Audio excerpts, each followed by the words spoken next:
आप देख रहे हैं माइक ऑन है, जहां हर बड़ी खबर पर माइक ऑन होता है। और आज आपके लिए जिन खबरों पर माइक ऑन कर रही हूं वो क्या है, सबसे पहले आपको दिखाऊंगी। सही है सर, सर इज राइट, ये कहा है देश की सर्वोच्च अदालत ने। सुप्रीम कोर्ट ने जब सर की प्रक्रिया को सही माना है तो कैसे कई प्रोपेगेंडा ध्वस्त हो गए हैं, आज ये आपको बताऊंगी। इसी के साथ आपको बताऊंगी कि गृह मंत्री शाह के ऑर्डर पर काम कर रहे हैं शुभेंदु अधिकारी, जिससे बॉर्डर पर भगदड़ मच गई है। घुसपैठिए कैसे बॉर्डर पर जमा हो रहे हैं, वहां से रिपोर्ट दिखाऊंगी और ये बताऊंगी कि गृह मंत्री अमित शाह का नया ऑर्डर क्या है। इसी के साथ आपको बताऊंगी कि बकरीद पर नो कदर, इसे लेकर क्या कहा है योगी आदित्यनाथ ने, महाराष्ट्र में क्या तैयारी है, कल त्योहार के दिन किस तरह की तस्वीर रहेगी वो आज ही आपको दिखाऊंगी। और इसी के साथ आपको बताऊंगी टीएमसी में टूट है, कर्नाटक में क्या फूट है, टीएमसी में टूट, पश्चिम बंगाल में बीजेपी की सरकार बनने के बाद कैसे पार्टी छोड़कर भाग रहे हैं बीजेपी की तरफ टीएमसी के नेता, और कर्नाटक में सत्ता परिवर्तन की तो तैयारी हो गई है, लेकिन क्या सब कुछ ठीक है, आज इस पर बात करेंगे। लेकिन सबसे पहले बात बंगाल की, और बंगाल में घुसपैठियों में मची भगदड़।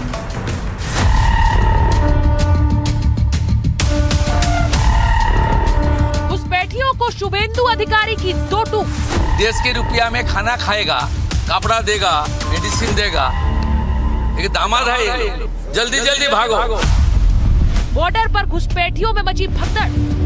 जल्दी जल्दी भागो, नहीं तो जो करना है सरकार करेगा। शाह का ऑर्डर लागू करेंगे शुभेंदु।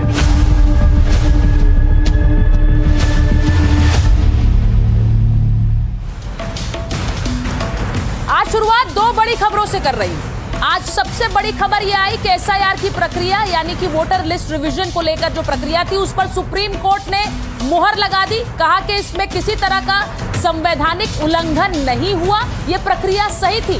सर को हां, घुसपैठ को ना, क्योंकि दूसरी बड़ी खबर यही है कि कैसे घुसपैठियों की छटनी हो रही है और उस छटनी के चलते कैसे घुसपैठिए बॉर्डर पर पहुंच रहे हैं। लेकिन इन दोनों खबरों में किस तरह से सियासत उबाल कर रही है वो आज आपको दिखाऊं। सबसे पहले आपको तस्वीरें दिखाती। बंगाल में डिटेक्ट, डिलीट और डिपोर्ट के तहत एक्शन जारी है। हकीमपुर चेकपोस्ट पर घुसपैठियों की लंबी कतार लगी हुई है। अवैध बांग्लादेशी वापस जाने में जुटे हुए, ये जो तस्वीर वहां से आई वो आपको दिखा रही हूं। और ये इसलिए जरूरी है दिखाना क्योंकि एक तरफ एसआईआर की प्रक्रिया को सही बताया है, याद रखिए आज ही कोर्ट ने कहा है, दूसरी तरफ घुसपैठियों की छटनी शुरू हो गई है। तो ये जो भीड़ लग रही है बॉर्डर पर, इसका सीधा कनेक्शन क्या उस एसआईआर से है, आज ये आपको आगे बताऊंगी। लेकिन एक और तस्वीर दिखाती हूं मालदा की। यहां होल्डिंग सेंटर्स बनाए गए थे, यानी कि जो घुसपैठिए हैं जिनके पास कागज नहीं है, जिन्हें डिपोर्ट करना है, वो इन्हीं डिटेंशन सेंटर्स में पहुंचेंगे। शुभेंदु अधिकारी ने कैसे अपने अधिकारियों को ऑर्डर दिया था कि घुसपैठियों को वापस भेजने की प्रक्रिया शुरू कर दी जाए, और इसी के तहत ये होल्डिंग सेंटर्स तैयार है जिनकी तस्वीर आप देख रहे हैं। एक और तस्वीर सिलीगुड़ी से है। घुसपैठियों के लिए होल्डिंग सेंटर बनाए गए और इन होल्डिंग सेंटर्स में कैसे घुसपैठिए अब रखे भी जा रहे हैं। कुछ घुसपैठिए होल्डिंग सेंटर पहुंच गए हैं, वो तस्वीर भी आपको दिखाऊंगी। कितने घुसपैठिए अभी तक होल्डिंग सेंटर में रह रहे हैं और कितने दिन तक रहेंगे, और उसके बाद आगे की प्रक्रिया क्या होगी ये आपको बताऊं। पश्चिम बंगाल में अब घुसपैठियों की खैर नहीं, कई जिलों में होल्डिंग सेंटर्स बनकर चालू हुए। मालदा जिले में सबसे पहले होल्डिंग सेंटर बना।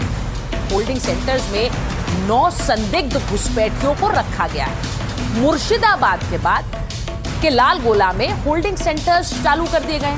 अब कड़ी सुरक्षा में 3 बांग्लादेशी नागरिकों को यहां पर लाकर रखा गया है। पकड़े गए लोगों की जानकारी गृह विभाग को भेजी जा रही है। होल्डिंग सेंटर्स पर 24 घंटे यहां पर पुलिस की तैनाती रहती है, और प्रशासन के मुताबिक जो बांग्लादेशी भारत आ चुके हैं उन्हें होल्डिंग सेंटर्स में अस्थायी तौर पर रखा जाएगा।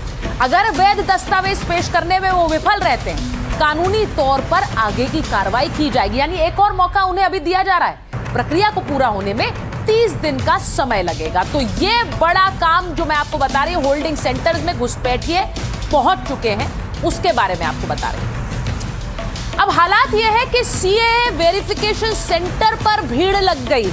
लोग अपने दस्तावेज जुटाने में जुटे हुए हैं और उन दस्तावेजों को पेश करने के लिए सारा जोर लगा रहे हैं। बंगाल के तमाम डिस्ट्रिक्ट में फिलहाल इस बात पर जोर दी जा रही है जो अवैध रूप में रहने वाले बांग्लादेशी सिटीजन या फिर रोहिंगा है उनको डिटेक्ट करना है, डिलीट करना है और डिपोर्ट करना है।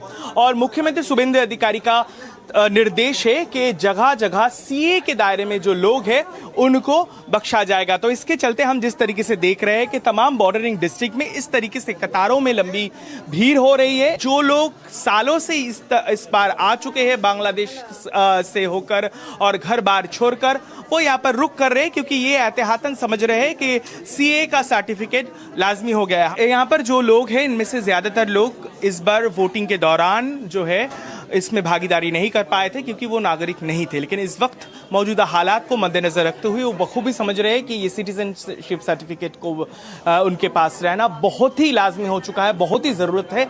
इसीलिए तमाम जो है डिस्ट्रिक्ट में इस तरीके से लंबी कतारें देखी जा सकती है।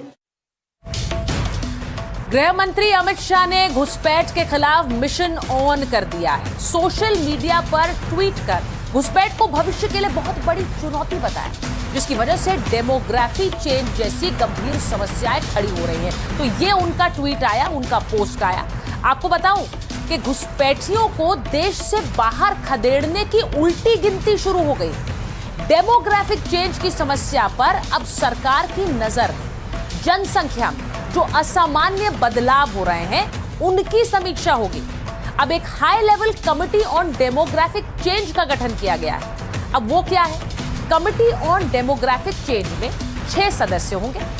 जो लोग अवैध रूप से भारत में रह रहे हैं उनकी पहचान की जाएगी। डेमोग्राफी चेंज से देश के सामने कई चुनौतियां आ रही हैं। कई इलाकों में जनसंख्या अजीब तरीके से बदल रही है।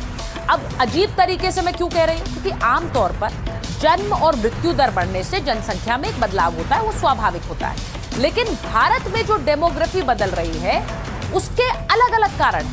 अवैध घुसपैठ हो रही है, अचानक से लोगों के मूवमेंट बड़ी वजह बन गया है। सबसे ज्यादा जो बदलाव है वो अंतर्राष्ट्रीय बॉर्डर से सटे जिलों में ही हुआ है। अब कमेटी इन बदलावों के कारणों की पहचान करेगी, घुसपैठियों की पहचान के लिए एक सिस्टम सुझाएगी, सीमा प्रबंधन पहचान प्रणाली को मजबूत करने के लिए उपाय भी बताएगी, जिससे कि ये जो डेमोग्राफिक चेंज हो रहा है ये रोका जा सके। घुसपैठियों की हिरासत और डिपोर्ट की प्रक्रिया का एक ढांचा तैयार किया जाएगा। कमेटी को 1 साल के अंदर अपनी रिपोर्ट सौंपने के लिए कहा गया है। और डेमोग्राफिक चेंज सिर्फ जनसंख्या का मामला नहीं है, ये सरकार कह रही है। मतलब जनसंख्या बढ़ रही है, इसको लेकर चिंता नहीं है, राष्ट्रीय सुरक्षा कानून व्यवस्था पर भी इसका सीधा असर पड़ता है। अब आप सोचिए, आपके देश में घुसपैठिए घुसे जा रहे हैं, उससे क्या एक सिक्योरिटी थ्रेट नहीं है? बिल्कुल है। कमेटी की रिपोर्ट भविष्य की नीति तय करने में अपनी भूमिका निभाएगी। तो गृह मंत्री ने जो ऑर्डर दिया है उसी पर शुभेंदु अधिकारी काम कर रहे बंगाल में। अब घुसपैठियों के साथ सीमा सुरक्षा के लिए भी केंद्र सरकार ने एक मास्टर प्लान बनाया है। घुसपैठ को रोकने के लिए सीमाओं पर स्मार्ट सिक्योरिटी ग्रिड बनाया जा रहा है, स्मार्ट सिक्योरिटी ग्रिड। अब इसके बारे में भी आपको बता दूं, सीमा सुरक्षा के लिए एक मास्टर प्लान तैयार है। पाकिस्तान बांग्लादेश सीमा के लिए गृह मंत्री ने एक मास्टर प्लान तैयार किया। सीमा को स्मार्ट फेंसिंग से लैस करने की घोषणा की है। बीकानेर के पास सांचू पोस्ट से अमित शाह ने एक बड़ा बयान दिया। उन्होंने क्या कहा? शून्य घुसपैठ सुनिश्चित करना हमारा सबसे बड़ा उद्देश्य है। पूरे इलाके को सुरक्षित बनाने के लिए एक रूपरेखा बताई उन्होंने। सीमा पर स्मार्ट सिक्योरिटी ग्रिड बनाया जा रहा है, ये उन्होंने कहा। यानी ड्रोन, रडार, आधुनिक उपकरणों के साथ ये ग्रिड बनाया जाएगा जो लोगों की पहचान कर सके, जिससे कि कोई भी देश के अंदर आकर घुसपैठिए की तरह रह ना सके। बीएसएफ, सेना और नागरिकों को मिलकर काम करना होगा, उन्होंने ये भी कहा।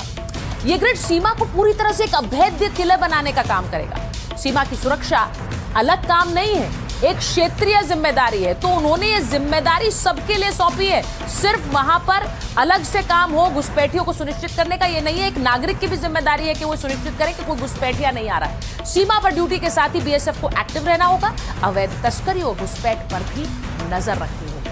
सीमा पार की गतिविधियों पर दिन रात नजर रखनी होगी। सीमा पार की गतिविधियों के अनुसार तैयार रहना होगा और सीमा से सटे इलाकों में अवैध निर्माण पर भी नजर रखिए। स्थानीय प्रशासन को साथ लेकर कार्रवाई कीजिए। ग्रामीणों को तस्करी और घुसपैठ के प्रति जागरूक करना होगा और सीमा के अंदर के आंतरिक खतरों पर भी नजर रखनी होगी। तो उन्होंने अपना एजेंडा बिल्कुल स्पष्ट शब्दों में बता दिया और इसीलिए मैं कह रही हूं कि इस एजेंडे पर और इस पूरे मास्टर प्लान को लेकर कैसे शुभेंदु अधिकारी काम करना शुरू कर चुके हैं, लेकिन उस पर एक सियासी जंग छिड़ गई है।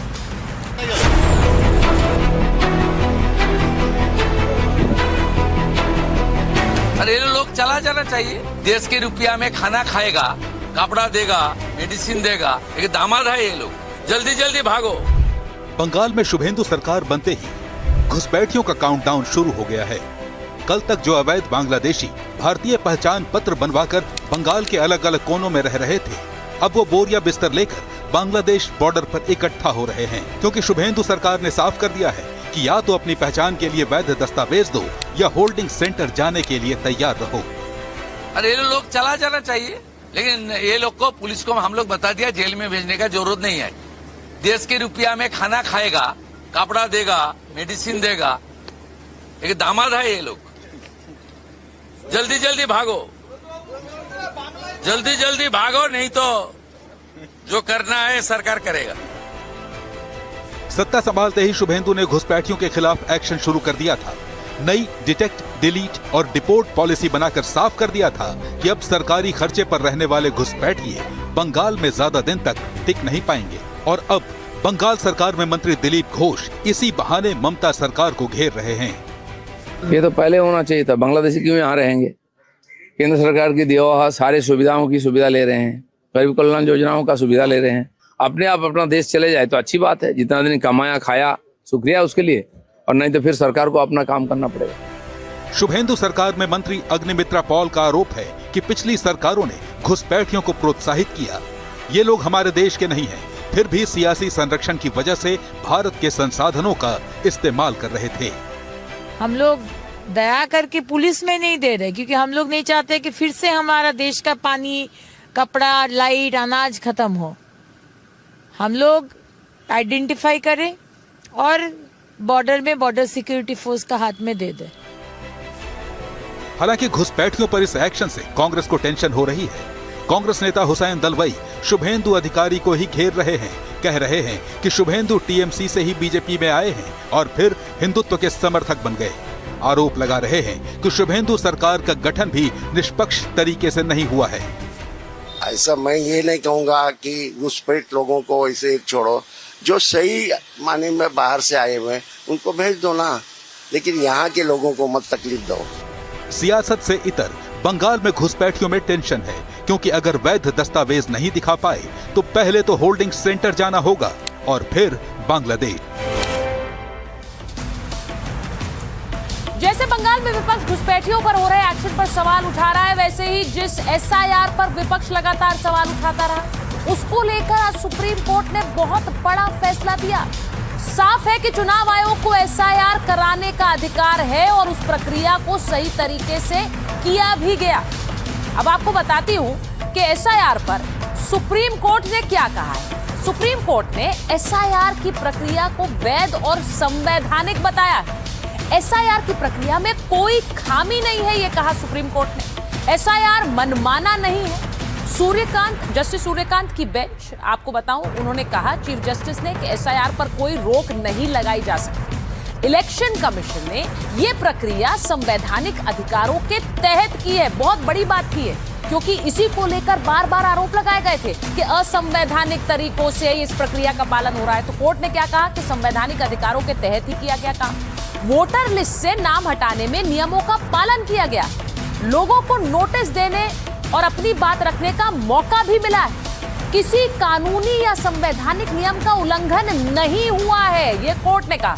इसका सीधा संबंध स्वतंत्र और निष्पक्ष चुनाव से है। चुनाव आयोग को यह प्रक्रिया चलाने का अधिकार है। चुनाव आयोग नागरिकता की जांच कर सकता है, नाम जोड़ने और हटाने के लिए जांच कर सकता है इलेक्शन कमीशन, ये कहा कोर्ट ने। और यह अभ्यास देश के संविधान में जान फूंक देता है। सोचिए, जिसे लेकर असंवैधानिक प्रक्रिया की बात बार बार कही गई, उसे लेकर कोर्ट ने कहा न संवैधानिक उल्लंघन है और प्रक्रिया भी जरूरी है और जान फूंक देती है। हालांकि टीएमसी सांसद कल्याण बनर्जी कह रहे हैं कि जो कोर्ट ने फैसला दिया वो केवल बिहार के मामलों के लिए लागू होता है, बंगाल का तो मामला अलग है। जरा सुनिए। आज जो जजमेंट हुआ है एसआईआर के लिए, ये बिहार का मैटर के लिए, और एक बहुत बड़ा इंपॉर्टेंट बात बोला है, जिस लोग को इलेक्शन कमीशन डिलीट कर देता है नॉन सिटीजन मुताबिक, वो नॉन सिटीजन बोलने का कोई अधिकार इलेक्शन कमीशन का नहीं है। इसलिए बंगाल का केस कंप्लीटली डिफरेंट है। तो बंगाल का केस जब हियरिंग होगा तब मालूम होगा, लेकिन constitutional validity of the SIR जो है उसको अपहोल्ड किया है। अब आपने कल्याण बनर्जी का बयान सुन लिया, वो क्या कह रहे हैं? वो कह रहे हैं बिहार पे लागू होता है, बंगाल पे लागू नहीं होता। अब कल्याण बनर्जी का बयान ऐसे समय में आया है जब पश्चिम बंगाल में सत्ता में आई बीजेपी सरकार और मुख्यमंत्री शुभेंदु अधिकारी ने अवैध प्रवासियों और घुसपैठियों के खिलाफ एक एक्शन शुरू कर दिया है, एक सख्त मुहिम शुरू कर दी है। ऐसे माहौल में टीएमसी इस कानूनी बिंदु को एक बड़े हथियार के रूप में इस्तेमाल करने की कोशिश कर रही है ताकि वो अपने समर्थक वोट बैंक को ये भरोसा दिला सके कि केवल मतदाता सूची से नाम कटने मात्र से किसी की भारतीय नागरिकता खत्म नहीं हो जाती। लेकिन ये तो सच्चाई है, ये तो पहले ही कोर्ट कह चुका है कि इलेक्शन कमीशन एसआईआर के जरिए नागरिकता तय नहीं करता है, और न ही कभी भी इलेक्शन कमीशन ने कहा कि वो नागरिकता तय करने का काम कर रहे हैं।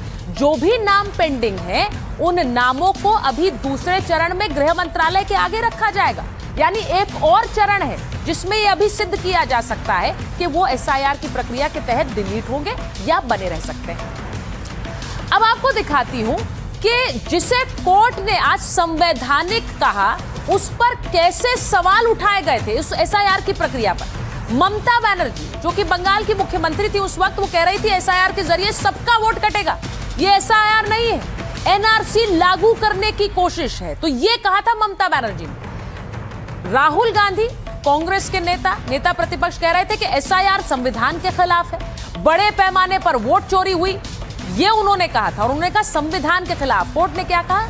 संविधान के खिलाफ कोई कार्रवाई नहीं हुई है। अखिलेश यादव समाजवादी पार्टी के अध्यक्ष हैं, उन्होंने कहा था बीजेपी को फायदा पहुंचाने के लिए एसआईआर हुआ है, एसआईआर में बड़े पैमाने पर गड़बड़ी हुई है, निर्वाचन आयोग भाजपा का सहयोगी दल है। तो ये बयान आए थे, लेकिन आज कोर्ट ने कहा कि प्रक्रिया सही है। हालांकि सुप्रीम फैसले के बाद बीजेपी विपक्ष पर हमलावर दिखी, और राहुल गांधी और ममता बनर्जी ने क्या कहा था पहले वो सुनिए।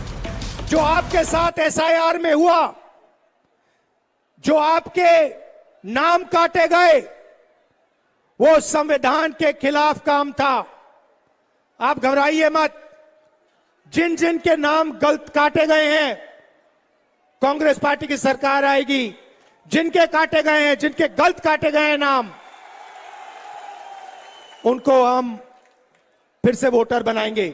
एसआईआर এর নাম করে মানুষের নাম বাদ দিয়ে দিচ্ছে, অধিকার বাদ দিয়ে দিচ্ছে। এর মধ্যে হিন্দু আছে, মুসলিম আছে, শিখ আছে, ইসাই আছে, ট্রাইবেল আছে, মতুয়া আছে, নমশূদ্র আছে, সবাই আছে, মাথায় রাখবেন। तो ये बयान इसलिए याद दिलाएगा क्योंकि एसआईआर को आपने देखा था, एसआईआर को लेकर किस तरह का एक झगड़ा, एक द्वंद, एक महाभारत छिड़ गई थी।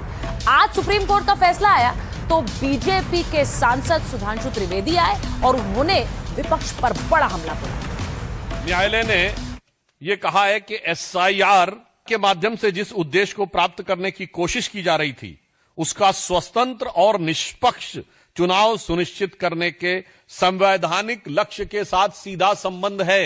कांग्रेस का जो दुष्प्रचार है, विशेषकर राहुल गांधी ने, आपको याद करिए, यह बिहार के चुनाव को लेकर था। बिहार के चुनाव में कितनी रैलियां की, कितनी बार उन्होंने विपक्षी दलों के लोगों को बुलाया। आपने स्टालिन को बिहार में बुलाया, जिनके लोगों ने बिहार के लोगों के बारे में क्या क्या नहीं बोला था। आपने उन रेवंत रेड्डी को बुलाया, जिन्होंने बिहार के डीएनए के बारे में क्या क्या नहीं बोला था, और उसके बाद हार का ठीकरा फोड़ दिया चुनाव आयोग पे। अब सुप्रीम कोर्ट का फैसला आया तो आप सोचेंगे कि शायद ये द्वंद्व खत्म हो जाएगा, विवाद खत्म हो जाएगा, लेकिन इसके बाद तो एक नई सियासी लड़ाई छिड़ गई। SIR अवैध कब थी? SIR तो वैध थी, SIR का दुरुपयोग हो रहा है। जो हेरा फेरी फोटो की कटौती हो रही है SIR के माध्यम से, ऐसा नहीं होने पाएगा। का हमारी नैतिक जीत हुई है। जो उससे पार्शियलिटी हो रही है, पार्शियलिटी ठीक नहीं है। पूरा डिपार्टमेंट बन गया मोदी जी का और एनडीए गवर्नमेंट का। चुनाव आयोग ने अपना SIR कराया है और विपक्ष रोना रोता है।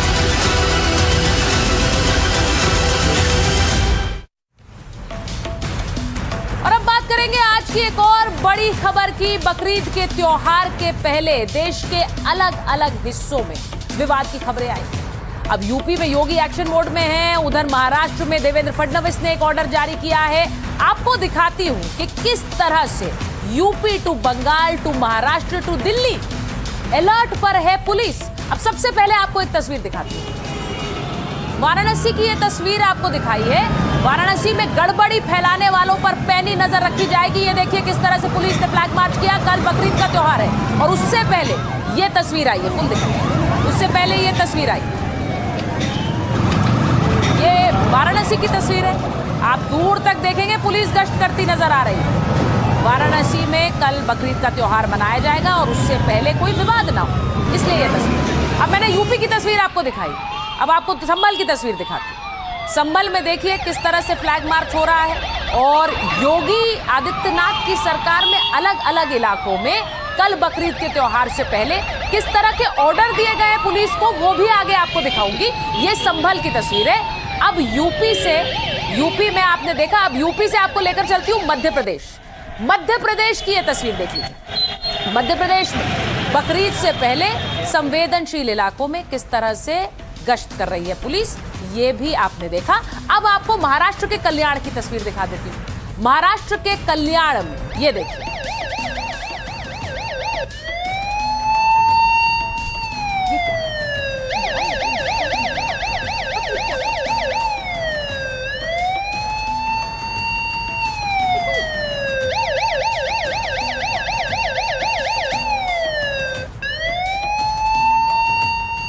महाराष्ट्र के कल्याण की ये तस्वीर आपने देखी जहां पर पुलिस गश्त कर रही है और ये सब कुछ बकरीद के त्योहार से पहले हो रहा है।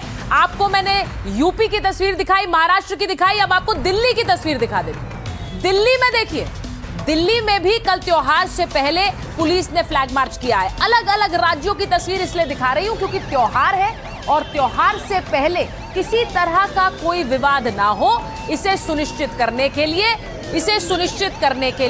ये तस्वीरें आ रही हैं। बकरीद से पहले पुलिस मुस्तैद है। दिल्ली में भी ये देखिए ये तस्वीरें आई हैं। अब जगह जगह किस तरह से पुलिस का फ्लैग मार्च हो रहा है ये आपने देख लिया। अब मैं आपको एक तस्वीर दिखाती हूं कि यूपी में योगी आदित्यनाथ ने कल त्योहार से पहले किस तरह के दिशा निर्देश दिए हुए हैं बकरीद को लेकर। मुख्यमंत्री योगी आदित्यनाथ ने जो निर्देश दिए जरा वो आपको बताती हूं। सुरक्षा और शांति बनाए रखने में लापरवाही नहीं होनी चाहिए, गश्ती और निगरानी में चूक नहीं होनी चाहिए। योगी के निर्देश के बाद पुलिस प्रशासन एक्टिव है। आपको मैंने तस्वीरें भी दिखाई, संभल की, वाराणसी की, आगे आपको मुजफ्फरनगर की भी तस्वीरें दिखाऊंगी। सांप्रदायिक रूप से संवेदनशील जिलों पर फोकस है। अब जो संवेदनशील इलाके हैं वहां 24 घंटे फुट पेट्रोलिंग रहेगी। फुट पेट्रोलिंग यानी कि वहां जवान तैनात रहेंगे 24 घंटे। पुलिस संवेदनशील इलाकों में फ्लैग मार्च करती हुई नजर आएगी, जैसा कि आपने देखा है वो मुस्तैद रहेगी। कई इलाकों में अतिरिक्त फोर्स की तैनाती की गई है। मस्जिदों और ईदगाहों के पास जवानों की गश्त भी रहेगी और जो दंगा रोधी गाड़ियों के साथ जवान निकल रहे हैं, सीसीटीवी कैमरों से नमाज स्थलों की निगरानी भी की जाएगी। जिला के कमांड सेंटर से जुड़े होंगे सीसीटीवी कैमरे। अब ड्रोन कैमरों से संवेदनशील इलाकों की निगरानी की जाएगी। साइबर सेल्स और डिजिटल वॉलंटियर्स भी एक्टिव रहेंगे। अगर कोई भड़काऊ पोस्ट होती है या कोई अफवाह फैलाने का काम कर रहा है तो उस पर भी नजर रखी जाएगी। ये सब निर्देश यूपी में योगी आदित्यनाथ ने अपनी फोर्स को दिए हैं। अब मैं आपको एक तस्वीर दिखा देती हूँ। मुजफ्फरनगर उत्तर प्रदेश में एक ऐसा जिला है जहां पर पहले भी एक इतिहास दंगे का रहा है। यहां मुजफ्फरनगर में पुलिस ने फ्लैग मार्च किया। जो तस्वीरें आप मेरे पीछे देख रहे हैं, शहर के चौराहों बाजारों में पुलिस ने एंटी रायट व्हीकल्स के साथ गश्त लगाई है। एंटी रायट व्हीकल्स, ये खुद एडीजी सड़क पर उतरे हैं। और सोचिए, जब पुलिस के वरिष्ठ अधिकारी सड़क पर उतरे हैं तो उससे एक मैसेजिंग, एक संदेश दूर तक जाता है। तो बकरीद पर एक हाई अलर्ट का संदेश दिया गया है। आपको सुनवा भी देती हूँ कि पुलिस अपनी कोशिशों में कोई कसर नहीं छोड़ना चाहती। और मेरठ जोन के एडीजी भानु भास्कर क्या कह रहे हैं, सुनिए। सड़क पे नमाज पूरी तरह से प्रतिबंधित है और इसके बारे में जो धर्मगुरु हैं उन्होंने भी इसके बारे में अपना वक्तव्य दिया है कि सड़क पे नमाज। साथ में शासन की तरफ से एकदम क्लियर है कि लोग की जो आम जिंदगी है वो लगातार चलती है, वो पूजा का जगह नहीं है। जिन लोगों का आपराधिक इतिहास रहा है, पुलिस उन पर खास नजर रख रही है। मेरठ के एसपी सिटी विनायक गोपाल भोसले बकरीद से पहले फ्लैग मार्च में निकले तो सलमान नाम के एक ऐसे शख्स के दरवाजे पर पहुंचे जो गैंगस्टर एक्ट में नामजद है। अब वो जिला बदर भी रह चुका है। एसपी सिटी विनायक गोपाल भोसले ने उसके घर वालों को कड़े शब्दों में चेतावनी भी दी। जरा सुनिए। ऐसी कोई हरकत की, इतनी सारी फोर्स तुम्हारे स्वागत में आई है, तुम्हें वहाँ उनका ध्यान रखना है। हाँ, तेरा भाई बाहर आ गया, इसमें तेरा वो खत्म कैसा है जिला बदल में?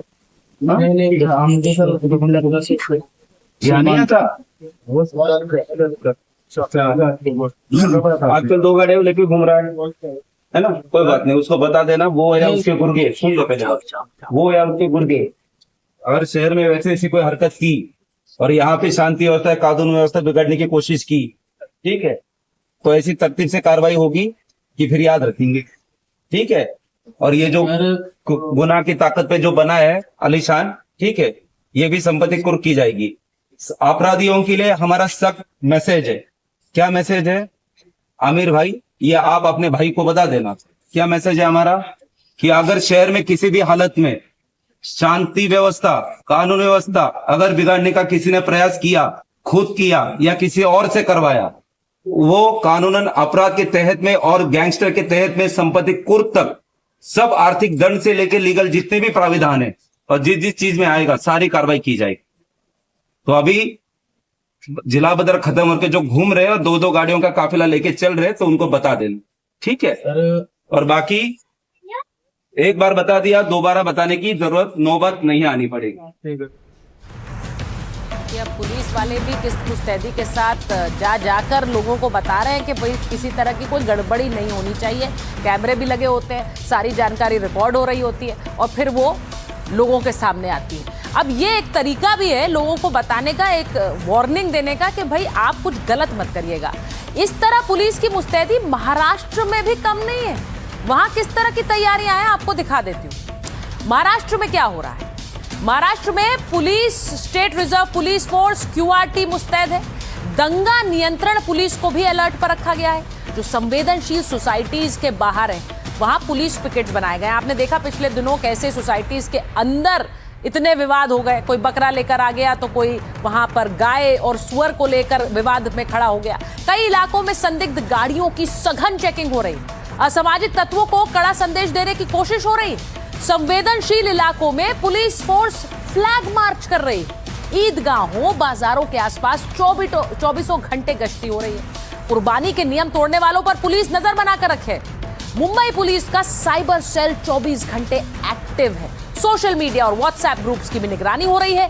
भड़काऊ पोस्ट और वीडियोस भेजने पर आपकी गिरफ्तारी होगी। तो पुलिस ने बड़ा क्लियर मैसेज दे दिया है, कोई भड़काने वाला संदेश मत दीजिएगा वरना आप पर कार्रवाई हो जाएगी। अब आपको तस्वीर दिखाती हूँ मीरा भयंदर की। यहाँ पर पुलिस फ्लैग मार्च कर रही थी, लेकिन ये वही इलाका है जहाँ 2 दिन पहले कुर्बानी के बकरों को लेकर सोसाइटी में तनातनी हुई थी। आज तस्वीरें देखिए किस तरह से मीरा भयंदर में एक बार फिर से पुलिस पहुंची, क्योंकि यहाँ पर फिर से विवाद हो गया। लेके जा, ढुक्का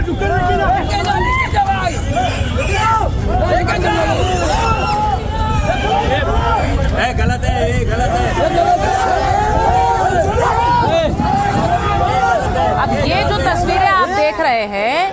यहाँ पर बकरों को लेकर तनातनी हुई। कुछ लोग बकरे लेकर कुर्बानी के लिए सोसाइटी के अंदर आ गए, बाकी लोगों ने विरोध किया तो पुलिस को आना पड़ा लोगों के बीच इस विवाद के निपटारे के लिए। तो सोचिए, सोसाइटी के अंदर किसी तरह से कोई कुर्बानी नहीं दी जाएगी, इसकी इजाजत नहीं है, और इसे लेकर विवाद महाराष्ट्र में अलग अलग हाउसिंग सोसाइटीज में हुआ है।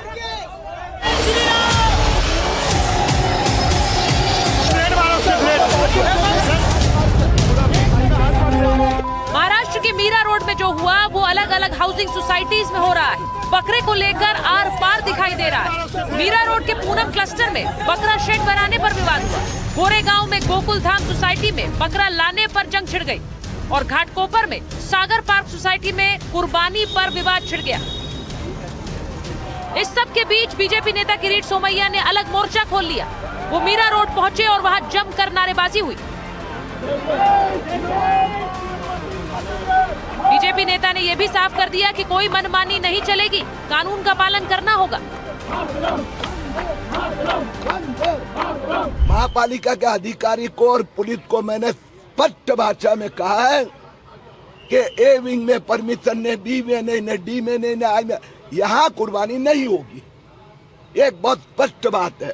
हिंदू भावना की कोई कुर्बानी देना चाहेगा तो वो हमें मंजूर नहीं है। खाली कुर्बानी ये ऐसा है, मुसलमानों के खिलाफ वातावरण करना और उनके जो गलतियां हैं, लोग आज बेकारी बढ़ रही है, महंगाई बड़े पैमाने पर बढ़ रही है, ये सब छुपाने के लिए मुसलमानों को टारगेट किया जाता है और कुछ नहीं।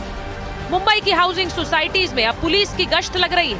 इन सब के बीच वहां रहने वाले लोग क्या कह रहे हैं? हमें मालूम पड़ा कि हमारा भी राइट है कि सोसाइटी में बकरे नहीं कटने चाहिए। ये हम इसके लिए हम लोग ने तैयारी किया। लास्ट 7 दिन से हम लोग उसके पीछे ही पड़े हैं। पुलिस स्टेशन में गए, बीएमसी में गए, सब लोग की जगह यही है कि नहीं, तुम्हारी सोसाइटी से लेटर आया है। महाराष्ट्र में देवेंद्र फडणवीस की सरकार ने त्योहार से पहले दिशा निर्देश जारी कर दिए हैं। बकरीद पर किसी तरह का कोई विवाद ना हो, इसे लेकर 24 घंटे पुलिस की गश्ती जारी रहेगी।